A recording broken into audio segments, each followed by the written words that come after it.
పట్టుకోవచ్చు చేతికి కూడా వినపండి ఇబ్బంది ఏమన్నా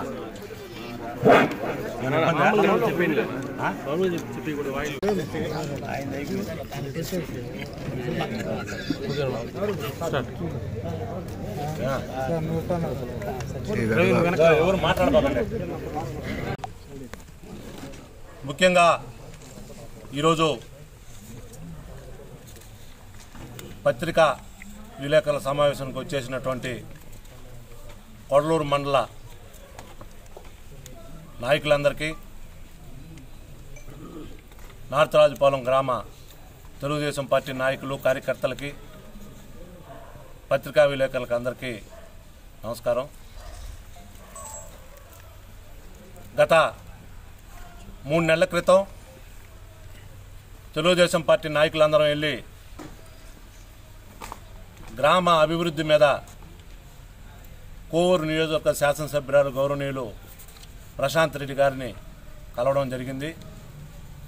ఆమె రాజుపాలెం గ్రామ నాయకులతో మాట్లాడుతూ కోవూరు నియోజకవర్గంలో 83 పంచాయతీలు ఉన్నాయి, ఎక్కడ కూడా కాంప్లికేషన్ లేదు. మీ నార్త్ రాజుపాలెం గ్రామంలోనే రౌడీజము, గ్రావెల్ మాఫియా, గత ప్రభుత్వంలో ఉన్నటువంటి నాయకులందరూ మట్టి మాఫియా, మద్యం మాఫియా అన్నీ కూడా నేను ఎన్నికల్లో ప్రజలు చెప్తుంటే వినడం జరిగింది. ఇవన్నీ కూడా నేను ఇక జరగకుండా అంతం చేస్తాను. ముఖ్యంగా మాకందరికి కూడా మీరు ఎక్కడ గొడవలు చేయొద్దు, ఎటువంటి రౌడీజాలు చేయొద్దు. మనకు మొన్న రాజుపాలెంలో అత్యధిక మెజార్టీ వచ్చిందంటే అవతల వాళ్ళు చేసినటువంటి రౌడీజం అక్రమాలకే మనకు ప్రజలు ఓట్లు వేశారు. కాబట్టి అటువంటి కార్యక్రమాలు మీరెవరూ చేసినా నేను ఉపేక్షించను. మీకేదన్నా అవసరమై మీ మీదకి ఏదన్నా జరిగినా నాకు చెప్పండి, నేను అధికారులకు వెంటనే తెలియజేస్తానని చెప్పడం జరిగింది. మేము ఆ మాట ప్రకారమే ప్రశాంత్ రెడ్డి గారి నాయకత్వంలో ఆ రోజు ఎమ్మెల్యే గారికి మేమందరం కలిసి ఒకటి చెప్పడం జరిగింది. అమ్మా,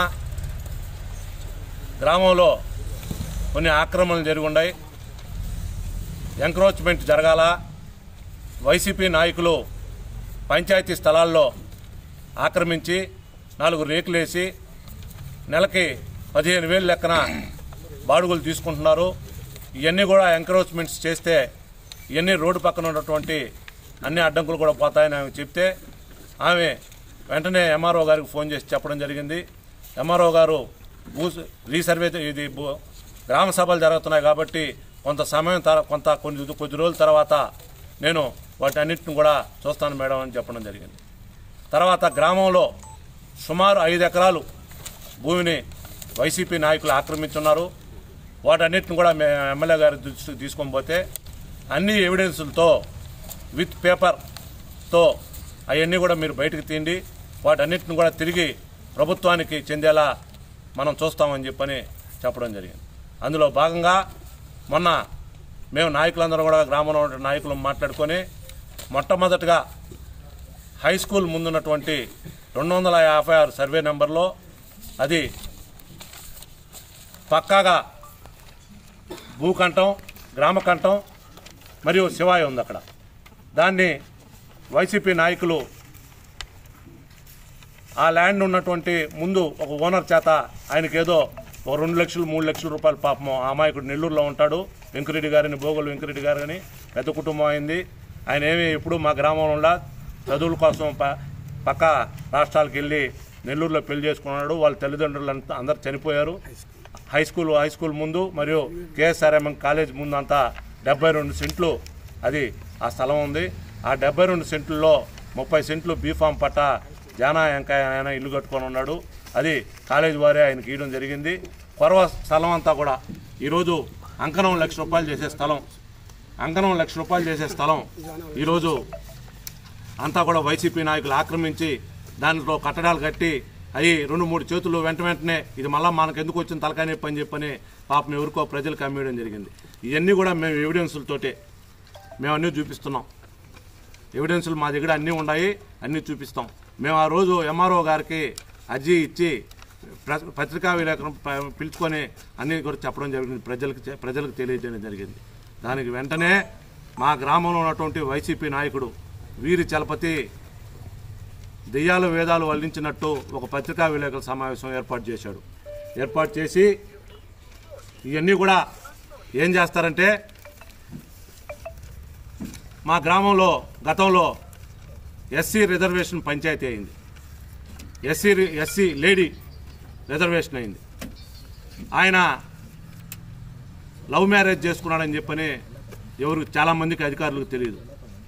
ఆయన ఏం చేశాడంటే, ఆయన భార్య గౌడ అయితే ఆయన ఏం చేశాడంటే బీసీ ఏం చేశాడంటే విఆర్ఓ దగ్గర ఒక ఫైల్ పెట్టాడు. వీరి చలపతిరావు సన్ ఆఫ్ వీర్ సుబ్రహ్మణ్యం, వీరి చలపతిరావు వైఫ్ ఆఫ్ వీరి కలేవాణి. పాపం అధికారులు వెంటనే దాన్ని ఎస్సీ క్యాస్ట్ సర్టిఫికేట్ కోసం ఒక ఇది పెట్టాడు, ఒక అప్లికేషన్. దాన్ని పాపం తెలియక అప్పుడున్నటువంటి విఆర్ఓలు ఆర్ఐ గారు వెంటనే ఒకరు చేశారని చెప్పని ఒకరు చేసేసి ఆమె సర్పంచ్గా మా గ్రామంలో నిలబడడం జరిగింది. అప్పుడు ఎస్సీ ఎవరైతే మా ఎస్సీలు నిలబడతారో ఒక బీసీని పెట్టి ఆ రోజే రాజ్యాంగాన్ని చెదరగొట్టినటువంటి వ్యక్తి వీరి చలపతిరావు. ఆ రోజు అధికారులు ఎవరైతే ఇచ్చారో వారు పాపము చలపతిరావు దెబ్బకి జూనియర్ అసిస్టెంట్గా కంప్యూటర్ ఆపరేటర్గా పనిచేస్తున్నటువంటి అతని పేరు మర్చిపోయినాను, జైలుకు కూడా పోయాడు. ఎంఆర్ఓ సస్పెండ్ అయింది, అజయ్ జైలుకి వెళ్ళాడు, ఎంఆర్ఓ సస్పెండ్ అయింది. అదేవిధంగా అతను ఏం చేస్తాడంటే మా గ్రామంలో ఉన్నటువంటి శివాయిలు ఎక్కడైతే భూమి ఖాళీగా ఉంటుందో ఆ శివాయిల్ని ముందు విఆర్ఓ చేత అధికారంలో ఉన్నాడు కాబట్టి పాపం ఆయన వేసుకున్న విఆర్ఓలు కాబట్టి చలపతన్న ఏది చెప్తే అది, గత ప్రభుత్వంలో చలపతన్న ఏది చెప్తే అది. ఈరోజు మా ప్రభుత్వం వచ్చింది, మా ప్రభుత్వం వచ్చిన తర్వాత రాజుపాలెం గ్రామ ప్రజలైతేమి మండల ప్రజలైతేమి స్వచ్ఛందంగా ఎంఆర్ఓ ఆఫీసులకి పోలీస్ స్టేషన్లకి సచివాలయాలకు పోయి ఏ పని కావాలంటే ఆ పని స్వచ్ఛందంగా చేయించుకున్నారు. మా గ్రామంలో గతంలో పోలీస్ స్టేషన్కి పోతే చలపతన్న దగ్గరికి పోయి రమ్మనేవాళ్ళు, సచివాలయం పోతే చలపతన్న దగ్గరికి పోయి రమ్మనేవాళ్ళు, ఎంఆర్ఓ ఆఫీసుకు పోతే చలపతన్న చెప్పాలనేవాళ్ళు. ఆ గెస్ట్ హౌస్కి పోతే గంటలు ఆయన బయటికి రాడు. ఆ ఎండలో నిలబడి చెట్ల కింద మా గ్రామ ప్రజలు అల్లాడిపోయినారు. ఈ అన్న ఎప్పుడు పోతాడబ్బా, ప్రభుత్వం ఎప్పుడు మారుతుంది, కొత్త పరిపాలన ఎప్పుడు వస్తుంది అని చెప్పని ప్రజలు ఎదురు చూశారు. ఈరోజు కొత్త ప్రభుత్వం వచ్చింది. మా గ్రామంలో మేమందరం నాయకులు ఉన్నాం, ప్రజాసేవ చేసేదానికి ఉన్నాం. ఎక్కడికి ఎవరు పోయినా కూడా వాళ్ళకి సపోర్ట్ చేస్తున్నాం. అధికారుల దగ్గర నేరుగా పోయి పనులు చేసుకున్న సంగతి తెలియజేస్తా ఉన్నా. ఈరోజు మేము ఆ రోజు పోతే దానికి వెంటనే ఆయన మన నిన్ననే ఒక పత్రికా విలేకరుల సమావేశం ఏర్పాటు చేసి ముందుగా మా పొలం మా పేరు ఎత్తకపోయినా మేము వ్యక్తిగతంగా మాట్లాడదలుచుకోవాలా. ఏ అయితే గ్రామంలో శివాయులు ప్రభుత్వ భూములు ఆక్రమించారో వాటి మీదనే మా పోరాటం చేస్తున్నాం. వాటిని తిరిగి ప్రభుత్వం హ్యాండ్ ఓవర్ చేసుకునే విధంగా చేస్తున్నాం. సుమారు 3 నెలల క్రితం డీసీఎల్ ఫ్యాక్టరీ ఎదురుగా ఒక విలువైన 2 కోట్ల రూపాయల భూమి, దానికి కాంపౌండ్ వాల్ కట్టారు. దానికి కాంపౌండ్ వాల్ కట్టి ఈ ప్రభుత్వం కానీ వైసీపీ మళ్ళా వచ్చుంటే మొత్తం అది కూడా కబ్జా, అది కూడా హ్యాండ్ ఓవర్ చేసుకునేవాళ్ళు. వీసీఆర్ ఇన్ఫ్రాస్ట్రక్చర్ అని చెప్పని మిషన్లు 2 పొక్లైన్లు పెట్టి ట్రాక్టర్లు పెట్టి అక్కడ మట్టెత్తున్నాడు. మట్టెత్తినప్పుడు గ్రామంలో నాయకులు అందరం పోయి అడ్డగిచ్చి విఆర్ఓ రిపోర్ట్ రాపిచ్చి విఆర్ఓ రిపోర్ట్ రాసి వాళ్ళ మీద కేసులు పెట్టడం జరిగింది. స్టేషన్ బెయిల్ తీసుకున్నాడు వీరి చలపతిరావు, అతని అనుచరులు. ఆ మిషన్ ఆపరేటర్లు అందరూ కూడా మిషన్ 2 నెలలు కోవూరు పోలీస్ స్టేషన్లో సీజ్ చేసి పెట్టారు. హైకోర్టు నుంచి స్టే తెచ్చి ఆ మిషన్ మళ్ళా రిలీజ్ చేసుకున్నాడు. ఇలా ఎన్నో కార్యక్రమాలు ఈ మండలంలో చేస్తున్నాడు. ఈరోజు తపాతో గ్రామంలో సుమారు 2 ఎకరాల 48 సెంట్లు గుంట, అది గ్రామానికి సంబంధించిన గుంట. ఆ గుంటలో సుప్రీంకోర్టు ఎప్పుడో గైడ్లైన్స్ ఇచ్చింది గుంటల్ని పోడొచ్చొద్దని. ఈరోజు 48 సెంట్లు ఆయన బినామీని అయినటువంటి ఇదిగో ఆ 2 ఎకరాల 45 సెంట్లు ఫోటోలు కూడా మీకు చూపిస్తున్నాను. ఫోటోని 2 ఎకరాల 48 సెంట్లు భూమి. ఈ భూమిని అక్కడ గ్రీన్ హౌస్ అనే ఫ్యాక్టరీకి 2 ఎకరాల 48 సెంట్లు అమ్మేశాడు. ఆ గుంటని బూట్ చేసిన దృశ్యాలు కూడా మీకు చూపిస్తున్నా. ఆ గుంటని తన బినామీలైనటువంటి 148 సర్వే నెంబర్లో 15 సెంట్లు భాగవతుల వెంకయ్య సన్ ఆఫ్ పిచ్చిరెడ్డి ఆయన పేరుతో చేశాడు తెలివిగా. 148(2)లో 5 సెంట్లు నాసిన ప్రసాద్ ఆయన పేరుతో చేశాడు. వీళ్ళంతా ఆయన బినామీలే. 148 సర్వే 148(3)లో 5 సెంట్లు పంతంగి రమణయ్య పేరుతో చేశాడు. 148/4లో 5 సెంట్లు పంతంగి రాజేశ్వరయ్య పేరుతో చేశాడు. 148లో ఆయనే పాపం ఎకరా 78 సెంట్లు వీరి చలపతిరావు గారు సన్ ఆఫ్ వీర్ సుబ్రహ్మణ్యం గారు నీట్గా శుభ్రంగా దాన్ని అమ్మేసిన సంగతి పత్రికా విలేకరులకి ప్రజలకి అందరికీ తెలియజేస్తా ఉన్నాం. ఇవన్నీ ప్రజలకు తెలియాలా ఏం జరిగిందనేది. అందుకనే మేము ముందుకొచ్చి ఈరోజు అన్నీ కూడా బయట పెడతా ఉన్నాం. అదే కాకుండా ర్యాంక్ వక్వా అనే ఫ్యాక్టరీ గత 15 సంవత్సరాల క్రితం నార్త్ రాజుపాలెంలో మొట్టమొదటి ఫ్యాక్టరీ అది తపాతోపు గ్రామంలో వచ్చింది. వాళ్ళు ఆ రోజు 22 ఎకరాల పొలం కొన్నారు. 22 ఎకరాల పొలంలో 17 ఎకరాలు ఒక ఫ్యాక్టరీని నిర్మించారు. 2.5 ఎకరా అక్కడ ఉన్నటువంటి కాలనీ వాసులకి వాళ్ళు ఫ్యాక్టరీ కట్టుకుంటున్నారు కాబట్టి ఆ కాలనీ వాసులు పోతే 2.5 ఎకరా వాళ్ళకు ఉచితంగా కాలనీకి ఇచ్చారు. 2 ఎకరాలు వాళ్ళు ఆ ఫ్యాక్టరీలో వచ్చేటువంటి డ్రైనేజ్ వాటర్ అంతా కూడా దాని ఎదాలం కొంత దూరంలో కొంత ఎదాలం గుంటలు దువ్వేసి అక్కడ డ్రైనేజీ పోవాలని చెప్పని వాళ్ళు ఒక 2 ఎకరాలు అక్కడ గుంటలు దువ్వేశారు. మొత్తం ఆ వాటర్ పోతున్నది. అకస్మాత్తుగా వాళ్ళ కంపెనీ నష్టాల్లో పడి మొత్తం దివాలా తీసింది ర్యాంక్ వక్వా అనే కంపెనీ. వాళ్ళంతా బ్యాంక్ లోన్లకు 100 కోట్ల రూపాయలు బాకీ పడ్డారు. ఈరోజు ఆ ప్రభుత్వం ఆ భూమి అంతా కూడా ఈరోజు అట్టే ఉంది. 17 ఎకరాల భూమి ఈరోజు వాళ్ళ బ్యాంకుల్లో ఉంది. ఆ భూమి అంతా బ్యాంకుల్లో ఉంది.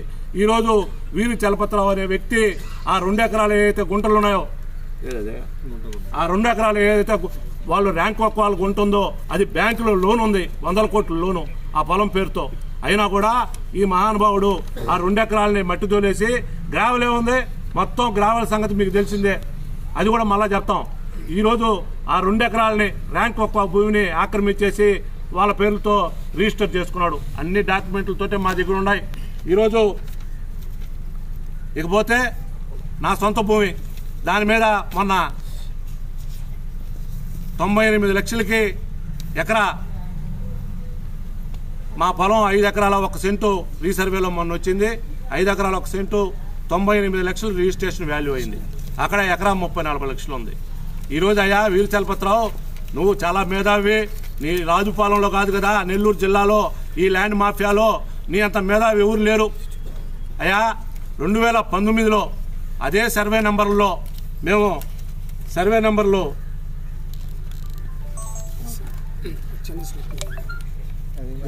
మా భూమికి సంబంధించిన సర్వే నెంబర్లు నేను నువ్వు చెప్పే సర్వే నెంబర్లు అది తప్పు నాయన కరెక్ట్గా రాసుకో. 101/1 97 103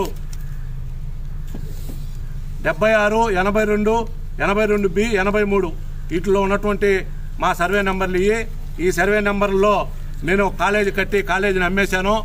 అమ్మేసిన తర్వాత మొన్న రిజిస్టార్ ఆఫీస్కి మేము వెళ్ళినాం. మేము ఆ పొలం అమ్మాలని చెప్పని ఉద్దేశంతో రిజిస్ట్రేషన్ ఎంత అవుతుందని చెప్పని ఆ పొలం కొని ఆయన మాతోటి రిజిస్ట్రేషన్ ఆఫీస్కి వెళ్తే రిజిస్టార్ దాన్ని తీసి సార్ ఈ సర్వే నెంబర్లో 98 లక్షల రూపాయలు వాల్యుయేషన్ పడి ఉంది. మీ పక్కన మీరు గతంలో మీ కాలేజ్ అమ్మినటువంటి సర్వే నెంబర్లో 9 లక్షలే ఉంది. ఇటీవల కాలంలో 2019లో మా చిన్నమ్మ పక్క భూమి ఉంటే 1 ఎకరా మా చిన్నమ్మకి అమ్మాం. అది కూడా 5.5 లక్షలే ఉంది.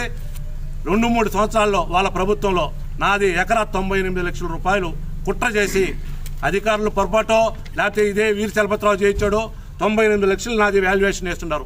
ఈరోజు మొన్న వీరి కలయవాణి పేరుతో ఎకరా 90 సెంట్లు నువ్వు డీసీఎల్ ఫ్యాక్టరీ ఎదురుగా కొన్నావు. ఎకరా 90 సెంట్లు పట్టాది. ఈరోజు 2.5 ఎకరా వీరి కలయవాణితో ఈరోజు డాక్యుమెంట్స్ అన్ని తెచ్చున్నావు. వీరి కలయవాణి పేరుతో నువ్వు 2.5 ఎకరాగా దాన్ని ఈరోజు రిజిస్టర్ చేసుకున్నావు. అది పట్టా ఎకరా 90 సెంట్లే. కొరవది కాలువలు ఆక్రమించి శివాయిని ఆక్రమించి ఆర్ఎన్బి స్థలాన్ని ఆక్రమించి అది పట్టా చేసుకున్నావు. ఈరోజు డీసీఎల్ ఫ్యాక్టరీలు 2 ఉన్నాయి ఎదురుగా నీ పొలం ఎదురుగా. పక్కనే ఒక లేఅవుట్ వేస్తుంది. చదరపడుగు 2,500 రూపాయలు రిజిస్ట్రేషన్ వాల్యూ ఉంది. ఈరోజు నువ్వు గత 1 సంవత్సరం క్రితం ఆ రిజిస్ట్రేషన్ 15 లక్షలు కేవలం అంతలో పొలం 1,30,00,000 రిజిస్ట్రేషన్ వాల్యూ ఉండాలని పొలం 15 లక్షల రూపాయలు నువ్వు ఇచ్చావు. నిన్న మాట్లాడుతూ రిజిస్ట్రార్లకు డబ్బు ఇచ్చి 8 లక్షలు 9 లక్షలు చేసుకునేటట్టున్నాడు. మా పంచాయతీకి ఆదాయం పోద్దని చెప్పి ఒక కాగితం ఇచ్చానని చెప్తున్నావు. పెద్ద మనిషి, నువ్వు కొన్న పొలాన్ని 15 లక్షల రూపాయలకి అంత వాల్యూ 1,30,00,000 రూపాయలు రిజిస్ట్రేషన్ ఉన్న పొలాన్ని నువ్వు 15 లక్షల రూపాయలకు చేసుకున్నావా లేదా? నువ్వు కాణిపాకం వస్తావా లేకపోతే ఎక్కడికి వస్తావు? రా, మేము వస్తాం. ఇవన్నీ వాస్తవాలు కాదని చెప్పి చెప్తావా? రా, ఎక్కడ కావాలంటే అక్కడికి వస్తాం. మేము ఏ దేవస్థానం కావాలన్నా. నా పొలం ఏమో 98 లక్షలు పోయింది. మా సోదరుడు, మా చిన్నాయన కొడుకు ఒక లేఅవుట్ వేసుకున్నాడు పొలంలో. మాకు లేఅవుట్లు పొలం వచ్చింది, లేఅవుట్ వేసుకున్నాడు. ఆ లేఅవుట్ మొత్తం అప్రూవల్ చేసింది నీ సర్పంచి మీరే. నీ కాడకు మా తమ్ముడు కలవాల్సిన పరిస్థితి వచ్చింది. వచ్చి కలిశాడు. గ్రావెల్ అంతా నువ్వే తోలేవు. నీ భాషలో రుసుం. పంచాయతీ నువ్వు ఏ లేఅవుట్ వేసినా రాజుపాలెంలో ఎంతెంత రుసుకు తీసుకున్నావు అంతా తెలుసు. ఆ సబ్జెక్టులు మేము ఇంకో తడవ చెప్తాం. మా తమ్ముడికి నిన్న మాట్లాడావు కాబట్టి శ్మశానాన్ని ఆక్రమించాడని గిఫ్ట్గా నీ ప్రధాన శిష్యుడికి ఒక ప్లాట్ అడిగావు. గిఫ్ట్గా మా తమ్ముడు 30 లక్షలు చేసే ప్లాట్ని గిఫ్ట్గా ఇచ్చాడు. ఈరోజు నీకు రుసుము ఇచ్చాడు. అది ఎక్కువ అమౌంట్, నువ్వు అడిగినంత పెద్ద అమౌంట్ ఇలేదని నువ్వు అప్రూవల్ చేసావు. ఈరోజు లేఅవుట్లో ప్లాట్లు అమ్ముకుంటున్నాడు. నువ్వే స్వయాన్ని సిమెంట్ రోడ్ వేసావు. ఏమైందయా? నువ్వు ఎందుకు వేసావు? అప్రూవల్ కానీ సిమెంట్ రోడ్డు నువ్వే కదా వేసావు. రాజ్యసభ సభ్యునికి బేదా మస్తాన్ రావు గారిని నీ ప్రసన్న కుమార్ రెడ్డిని ఎమ్మెల్యే గారిని తీసుకొచ్చి ఒక పెద్ద శిలాపలకం వేసి ఈరోజు శిలాపలకం ఆడే ఉంది. నువ్వే రోడ్డు వేసావు. అప్రూవల్ కాకపోతే ఎట్టేస్తావు? ఇవన్నీ మాట్లాడడం మానుకో. మొత్తం మేము చెప్పేది ఏంటంటే చాలా ఉంది. మేము చెప్పేది ఏంటంటే ఏదైతే భూ కబ్జాలు చేసావో ఈరోజు 5-6 మంది అన్ని పేపర్లతో సహా మేము ఉన్నాం, అందరం మాట్లాడతాం. ఈరోజు నువ్వు చేసినటువంటి కబ్జాలన్నింటిని కూడా బయట పెట్టేది సిద్ధంగా ఉన్నాం. మా శాసనసభ్యులకి, మా ఎంపీ గారికి ఇక్కడ జరిగిన రాజుపాలెంలో జరిగిన అవినీతి అంతా చెప్తాం. ఈరోజు కొడలూరు మండలంలో ముఖ్యంగా 5 తలమంచి పంచాయతీలో, పేలుపాలెం పంచాయతీలో, కొత్తంగల్ పంచాయతీలో, ఎల్లాయపాలెం పంచాయతీలో, ఇన్ని పంచాయతీల్లో 20-30 అడుగుల లోతు తీసి గ్రావెల్ని మొత్తం రాజుపాలెంలో ఎక్కడ గ్రావెల్ ఎరమట్టుండి ఎక్కడ తెల్ల కాంపౌండ్ వాళ్ళున్నా అది వీరి చలపతిరావుదే. ఈరోజు ఆ గ్రామాల్లో ప్రజలు ఎంత ఇబ్బంది పడుతున్నారు. వాళ్ళ బిడ్డల్ని పాపం ఆ గుంటల్లోకి పోయి పడిపోతే చనిపోయే ప్రమాదం ఉందని చెప్పని ఆ గుంటలో వచ్చేసావు. రెడ్ బుక్ మొన్న పాదయాత్రకు లోకేష్ గారు వచ్చినప్పుడు రెడ్ బుక్లో రాపించి పెట్టున్నాం. కొల్లూరు మండల నాయకులందరూ చెప్పి రాజుపాలెంలో జరిగే అవినీతిని, కొల్లూరు మండలంలో జరిగే అవినీతిని. రేపు 27వ తేదీ మా ఎమ్మెల్యే గారు లోకేష్ బాబు గారు, మా రాష్ట్ర మంత్రివర్యులు, మా యువ నాయకుడు అపాయింట్మెంట్ తీసుకున్నారు. మేమందరం కూడా కొల్లూరు మండలం నుంచి అందరం కూడా బస్సుల్లో మండల నాయకులు అందరం ఆ రోజు లోకేష్ బాబు దగ్గరికి వెళ్తున్నాం. వెళ్ళి ఖచ్చితంగా సిబిసిఐడి ఎంక్వైరీ కొడలూరు మండలంలో వీరి చలపతిరావు మీద, వైసీపీ నాయకుల మీద సిబిసిఐడి ఎంక్వైరీ చేయాలని చెప్పని మేమందరం కోరుతా ఉన్నాం. ఇంకోటి తెలియజేస్తున్నా, మేము ఎక్కడన్నా శివాయిలు ఆక్రమించుంటే, మేము ఎక్కడన్నా భూములు ఆక్రమించుంటే, మేము ఎక్కడన్నా వేరే స్థలాలు ఏమైనా ఆక్రమించుంటే కలెక్టర్ గారిని స్వచ్ఛందంగా మా మీద ఎంక్వైరీ చేయమని ఈరోజు కలెక్టర్ గారికి కొల్లూరు మండల నాయకులందరం పోయి తెలియజేస్తున్నాం. ఇదే మీకు మరొకసారి తెలియజేస్తున్నా, ఏమన్నా ఉంటే మా మీద నువ్వు కలెక్టర్ చెప్తానో, ఎమ్మెల్యే చెప్తానో, చంద్రబాబు నాయుడు గారికి చెప్పు. మేము ఎటువంటి అక్రమాలు, అన్యాయాలు చేయలేదు. ఎక్కడ పత్రికా విలేకరులకు ఈరోజు తెలుసు మాకు ఎక్కడ ఏం భూములు ఉన్నాయో, మేమేం సంపాదించాం. విలేకరులు కూడా మీరు హుషారుగా ఉండండి. మభ్య పెట్టేది ఎవరో తెలుసుకోండి. ఈ ప్రభుత్వ స్థలాలు ఆక్రమించింది ఎవరో తెలుసుకోండి. వారికి కఠినంగా శిక్షించే వరకు మేము పోరాటం చేస్తూనే ఉంటాం. మాకు మీ పత్రికా విలేకరుల సపోర్ట్ కావాలి. మా శాసనసభ్యురాలు ప్రశాంత్ రెడ్డి గారు ఈ నియోజకవర్గంలో అవినీతి రహిత నియోజకవర్గ పాలన చేస్తానని ఎన్నికల్లో చెప్పడం జరిగింది. అదే మాదిరి మా నాయకులందరూ, మండల నాయకులందరికీ మీరందరూ తొందరపడొద్దు. మీరు ఎట్లా చేసుకోవాలో నేను కొంతకాలం తర్వాత మీకు నేను సొంతంగా ఆ స్వయాన్ని నేను మీ నాయకులందరికీ సహాయం చేస్తానని చెప్పడం జరిగింది. మేము ఎక్కడ కూడా ఏ అవినీతి, ఏ అక్రమాలు చేయట్లేదు, ఏ అధికారులను బెదిరించడం లేదు. ఈరోజు ప్రశాంతంగా కొల్లూరు మండలంలో అధికారులు ప్రజాపాలన జరుగుతూ ఉందని తెలియజేసుకుంటూ నాకు ఏ అవకాశం ఇచ్చిన పెద్దలందరికీ కూడా ధన్యవాదాలు తెలియజేసుకుంటున్నాను. నార్త్ రాజుపాలెంలో ఇళ్ల స్థలాలు లేని 500 నుంచి 600 కుటుంబాల కోసం మేము ఈ అర్జీలు ఇచ్చిన ప్రభుత్వ భూములు రికవరీ చేయాలన్నా మా సొంతానికో, మా నాయకుల సొంతానికో, తెలుగుదేశం పార్టీకో కాదు. మేము నార్త్ రాజుపాలెం ప్రజల ఆకాంక్ష మేరకు మా వేమిరెడ్డి ప్రశాంత్ రెడ్డి గారు ఎమ్మెల్యే గారు ఆ రోజు ఎలక్షన్లో రాజుపాలెం ఇళ్ల స్థలాలు లేవని చెప్పి ప్రతి ఒక్కరు అడిగితే క్యాంపెయినింగ్లో ప్రతి ఒక్కరికి రాజుపాలెం ఇళ్ల స్థలాలు మేము ఇచ్చే బాధ్యత తీసుకుంటామని చెప్పారు. కాబట్టి ఎమ్మెల్యే గారి దృష్టికి, ఎంపీ గారి దృష్టికి, మా దగ్గరున్న ఈ రాజుపాలెంలో ఆక్రమణకు గురైన కోట్ల రూపాయల విలువైన భూముల్ని తీసుకెళ్లి వాటిల ద్వారా ఏదైనా ప్రయోజనానికి లబ్ధి చేకూర్చాలనే ఉద్దేశంతో మేము ఎంఆర్ఓ గారిని కలిసిన, ఎమ్మెల్యే గారికి ఇచ్చినా లేకపోతే ఎండిఓ గారికి ఎవరికి ఇచ్చినా కానీ ప్రజా ప్రయోజనాల దృష్ట్యా మేము ఈ కార్యక్రమాలు చేపడుతున్నాం.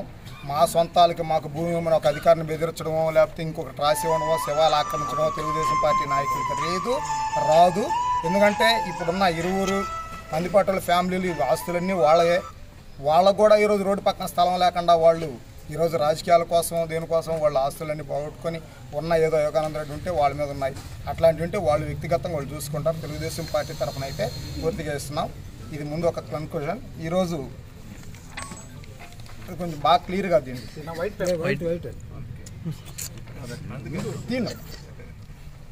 ఇది నిన్న వైసీపీ నాయకుడు ఈ వైట్ పేపర్ అన్నమాట. ఆయనకి ఎటువంటి మచ్చ లేదు, రెండు పక్కల చూడండి, ఏమీ లేదంటే ఆయన అంత స్వచ్ఛమైన నాయకుడు రాజుపాలెంలో కొడవలూరు మండలం ఉన్నాడు. ఆయన గురించి ఈ వైట్ పేపర్ మీద ఈరోజు మేము కొన్ని మచ్చలు పెట్టదలుచుకున్నాం. మొదటి మచ్చ, ఒక మామూలుగా మీకు తెలిసింది బ్రాందీ షాప్కి ఇచ్చున్నారు. ఇప్పుడు మామూలుగా ఈ వైసీపీ గవర్నమెంట్లో 5 ఏళ్ళు కాలువ కట్ట మీద అంటే పీడబ్ల్యూ స్థలంలో ముందు పార్టీ కార్యాలయాన్ని కట్టి తర్వాత దాన్ని సొంతంగా ఆక్రమించుకొని 30,000కి 40,000 రూపాయలకి సర్వే నెంబర్ 9లో దానికి కూడా ఒక చరిత్ర ఉంది. ఆ చరిత్రలో నేను కూడా భాగస్వామిని కాబట్టి దాని గురించి చెప్తున్నా. అంటే 1998లో దివంగత నేత సోడం మల్లికార్జున వాళ్ళ ఫాదర్ దాన్ని ఆక్రమించుకొని చిన్న చిన్న బొమ్మలు, అంటే ఆయన సిమెంట్ బొమ్మలు తయారు చేసిన కళాకారుడు అయితే ఆ కాలువ పక్కన చిన్న గుడిసేసుకొని ఆక్రమించినాడు దాన్ని.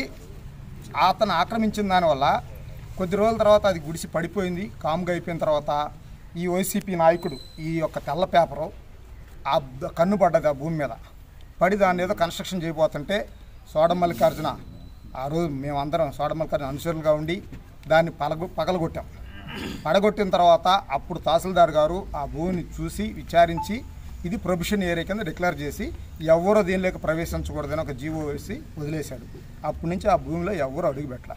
2004 ప్రభుత్వం వచ్చింది, కాంగ్రెస్లోకి వచ్చాడు. తెలుగుదేశంలో నుంచి కాంగ్రెస్లోకి వచ్చిన తర్వాత పోలవరెడ్డి శ్రీనివాసరెడ్డి గారికి అనుచరుడిగా, ముఖ్య అనుచరుడిగా, షాడో ఎమ్మెల్యేగా పెత్తనం చలాయించి అధికారులందరూ తీసుకొచ్చి ఆ సోడం మల్లికార్జున చంపేసిన తర్వాత అదే స్థలంలో ఒక పార్టీ కార్యాలయం కట్టి సొంతం చేసుకొని ప్రభుత్వ భూమి ద్వారా ఈరోజు లక్షల రూపాయల లబ్ధి చేకూర్చిన ఈ వైట్ పేపర్కి చెప్తున్నాం. మీరు గమనించాల్సింది, ఎవరో ఇక్కడ తెలుగుదేశం పార్టీ నాయకులు ఎవరో ఏ భూమి ఆక్రమించాలా, మీకు ఎందుకు గుమ్మడికాయ దగ్గర భుజాలు దొరకకుండా మీరు అందరూ ఉన్నాయి కాబట్టి దాని గురించి అది మీకు తెలిసిందే. అవసరమైతే మీరు క్యాప్షన్ తీసుకోండి. అక్కడ బ్రాందీ షాప్ కట్టున్నారు, దాని మీద ప్రభుత్వం లీజుకి ఇచ్చి ఆ ప్రభుత్వం బ్రాందీ షాప్కి ఎంత తీసుకున్నారో అదొక లెక్క వస్తుంది. తర్వాత ఇంక రెండోది, నేను గత 2012 నుంచి 11 నుంచి రాజుపాలెంలో ఉన్న విలువైన గుంట అంటే స్టేట్ బ్యాంక్ పక్కన మొత్తం దాని సర్వే నెంబర్తో 53వ సర్వే నెంబర్లో 78 సెంట్లు భూమి అది. దానిలో 63 సెంట్లు గుంట పోరంబోకు, ఒక 15 సెంట్లు వచ్చి హాస్పిటల్కి విడిగా ఇచ్చారు. దాన్ని కూడా ఈరోజు రికార్డులో కూడా ఇది లేటెస్ట్గా తీసుకున్న ఆర్టీ యాక్ట్, దీనిలో కూడా ఎవరి పేర్లు లేవు. ఈరోజు సీజేఎఫ్ఎస్ ల్యాండ్లో ఒక కమర్షియల్ బిల్డింగ్ కట్టి ఒక అపార్ట్మెంట్ కట్టి దాన్ని పూర్తిగా అమ్ముకొని ఈరోజు స్టేట్ బ్యాంక్కి లీజుకి ఇచ్చి లక్షల రూపాయలు రెంట్ తీసుకుంటున్న ఏకైక ఈ తెల్ల కాగితానికి మళ్ళీ గుర్తు చేస్తున్నాం. మీ వైపు ఈ తెల్ల కాగితం మీద ఎన్ని మచ్చలు పెడతాం చూడండి, దానికే తెల్ల కాగితం చూపించా. ఇది దీనిలో ఉన్న పూర్తి డేటా ఈరోజు మీకు మీడియా సోదరులకు కూడా ఇస్తాను. దీన్ని కూడా మీరు ఎలాబరేట్ చేయండి. ఇది లేటెస్ట్గా తీసుకున్నది, ఒక్కరి పేరు మీద కూడా పట్టాలేదు. ఇదే దాన్ని మేము గతంలో పెడితే ఆ రోజు ఇంకొక ఆర్టీ యాక్ట్ తీసుకుంటే దీనిలో కొత్తగా పేరు సృష్టించారు. ఇదేంటంటే వీరి కళాయి వాణి పేరు మీద 5 సెంట్లు, వీరి సుందరం మీద 5 సెంట్లు, ఆకునూరు వసంతం మీద 5 సెంట్లు దాన్ని చేశారు. కానీ అది ఏ విధంగా వచ్చిందని ఆర్టీ యాక్ట్ అడిగితే ఏ విధంగా ఇలా.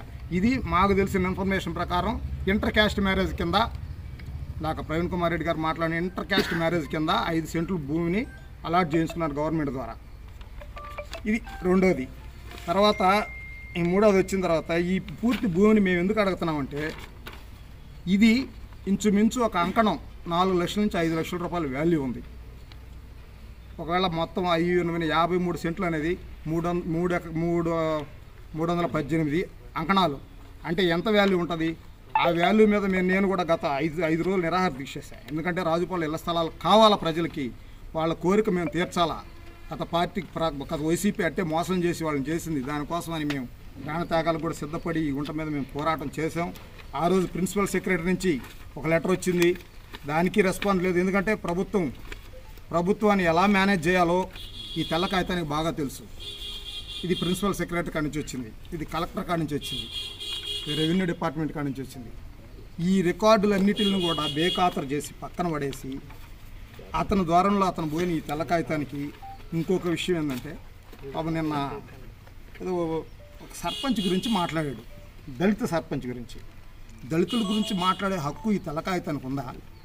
ఒక దళిత రిజర్వేషన్లో ఒక బీసీ మహిళని తీసుకొని వచ్చి సర్పంచ్గా గెలిపించి మళ్ళీ తదుపరి ఎన్నికల్లో బీసీ మహిళగా వస్తే మళ్ళీ అదే మహిళని ఇంటి పేరు ధన్ కలైప అనే పేరుతో మళ్ళీ బీసీగా నిలబెట్టి ప్రజాస్వామ్యాన్ని అపహాస్యం చేసి అంబేద్కర్ రాసిన రాజ్యాంగాన్ని అపహేళన చేసిన నీ తెల్ల కాగితం నువ్వా మాట్లాడేది?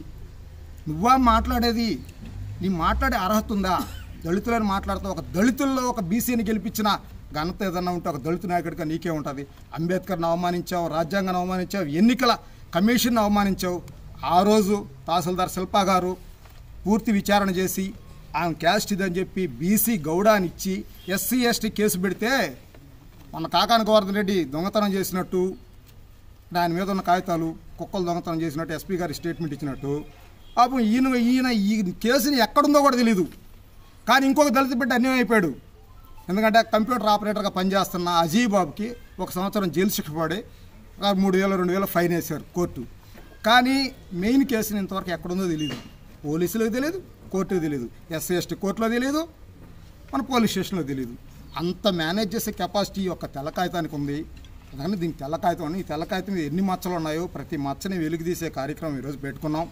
అదే తదుపరి హై స్కూల్ ముందు ఇది గతంలో నేను తువ్వర ప్రవీణ్ అందరం కలిసి అర్ధరాత్రి గ్రావులు దోలి టిప్పర్లతో క్లోజ్ చేస్తుంటే దాన్ని మేము ఆ రోజు పోయి అడ్డగిచ్చి ఆపితే ఎందుకంటే ప్రభుత్వ భూములో సద్దుం చేసి అప్పుడు తెలుగుదేశం పార్టీ గవర్నమెంట్ మాదే ఉన్నా మా నాయకులు ఏమన్నా ఆక్రమిస్తారని మేము బాధ్యతగా తీసుకొని ప్రభుత్వ భూమిని ఆక్రమించకూడదని మేము ఒక ఆర్టీ యాక్ట్ పెట్టి తీసుకున్నాం. ఆ ప్రభుత్వ భూమిలో పంచాయతీ గ్రాంట్తో 13 ఫైనాన్స్లో 1,94,916 రూపాయలు బిల్ చేసి దాని ఎంబుక్ 2345 ఆ ఎంబుక్ నెంబర్లు కూడా చేసి ఉంటే దాన్ని ఈరోజు మీ యొక్క అనుచరులు కబ్జా చేసి దాన్ని ఎంతమందికి రిజిస్ట్రేషన్ చేశారో ఈరోజు వాళ్ళ దగ్గర పోతే మీకు తెలుసు. ఎందుకంటే అన్యాయంగా నార్త్ రాజపాలెం గ్రామ ప్రజలు ఈరోజు గ్రామ ప్రజలు వాళ్ళ యొక్క డబ్బులను పెట్టి అవి కొనుక్కొని, ఎందుకంటే లింక్ డాక్యుమెంట్లు ఉన్నాయని వాళ్ళకి చెప్పి వాళ్ళు నమ్మించి మోసం చేసి గ్రామ ప్రజలను కూడా మోసం చేసి మీరు ఈ విధంగా చేయడం కరెక్ట్ కాదు. ఎందుకంటే ఈరోజు ఈ విధంగా షెడ్యూల్ నేర్పించుకున్నారు వాళ్ళు. దీని మీద ఎందుకంటే ఆ టైంలో ఏమి ఉండే పరిస్థితి లేదు. ఆ రోజు తువ్వర ప్రవీణ్ నేను పోయి అడ్డగిచ్చినాయి, పోలీస్ పికెటింగ్ పెట్టారు. తహసీల్దార్ గారు వచ్చి ఆ రోజు వీఆర్ఓని పంపించారు, అనురాధ వీఆర్ఓ గారు ఉన్నారు, వాళ్ళందరూ వచ్చి దాన్ని ఆపి మా గవర్నమెంట్లోనే that is Telugu Desam party, that is Chandrababu Naidu నాయకత్వం. ఎందుకంటే చంద్రబాబు నాయుడు ఎక్కడ అన్యాయాలు అక్రమాలు చేయమన్నాడు కాబట్టి మేము తెలుగుదేశం పార్టీ జిల్లా ఎస్ఎస్ఎల్ ఉపాధ్యక్షుడిగా ఉండి కూడా అక్కడ రాత్రులు తోలుతుంటే ఎవరనేది కూడా ఆపకుండా మేము ఆపాము దాన్ని. తర్వాత తీరా అది హై స్కూల్ ఉపయోగార్థం అని తెలిసిన తర్వాత సరే దాన్ని చేసుకొని బిల్ చేసుకున్న తర్వాత ఆ రోజు ఈ యొక్క ప్రైవేటు భూములు అయితే పంచాయతీ గ్రాంట్లతో మీరు గ్రావెల్ తోలుతుంటే ఏ విధంగా మీరు అడ్డుకోలేదు? ఆ రోజు మీ భూమి అయితే ఎందుకు ముందుకు రాలేదు? మేము ప్రశ్నిస్తాం. ఆ రోజు రౌడిజాలు లేవు, దౌర్జన్యాలు లేవు, దొంగ కేసులు లేవు, తప్పుడు కేసులు లేవు, పోలీస్ స్టేషన్ గిడ్స్కెళ్ళాలి లేవు, ఎస్సీల మీద ఎస్సీ ఎస్టీ యాక్ట్ పెట్టాలి లేవు, తర్వాత దారిన పోయేవాళ్ళని అటాక్ చేసి తీసుకుపోయి రౌడీ షీట్లు ఓపెన్ చేయడం లేదు. ఆ రోజు ప్రశాంతమైన ఈ యొక్క 5 సంవత్సరాలు జరిగినటువంటి అరాచకాలు ఏ గవర్నమెంట్లో జరగల. ప్రశాంతంగా ఏది తీసుకున్న యాక్షన్ ఉండేది. నేను తెలుగుదేశం పార్టీ జిల్లా ఉపాధ్యక్షుడిగా కాంగ్రెస్ పార్టీలో ఉన్న కిరణ్ కుమార్ రెడ్డి సీఎంగా ఉన్నప్పుడు పెడితే దానికి వాళ్ళు స్పందించిన తీరిది. అంటే ప్రిన్సిపల్ సెక్రటరీ కానించి రెవెన్యూ డిపార్ట్మెంట్, కలెక్టర్లు మొత్తం స్పందించి చేసిన ఆ రోజుల్లో అటువంటి ప్రభుత్వాలు ఉన్నాయి. ఈరోజు 5 సంవత్సరాలు మీరు పరిపాలించిన విధానం అది. ఈ మూడిటి మీద మేము చెప్పేది ఏంటంటే మూడిటి మీద కదా మొత్తం మీద ఈ రాజుపాలెంలో ఉన్న కబ్జాలన్నీ కొంతమందిని కొట్టి లాక్కున్నారు, కొంతమందిని బెదిరించి లాక్కున్నారు, ఆక్రమించుకున్నారు.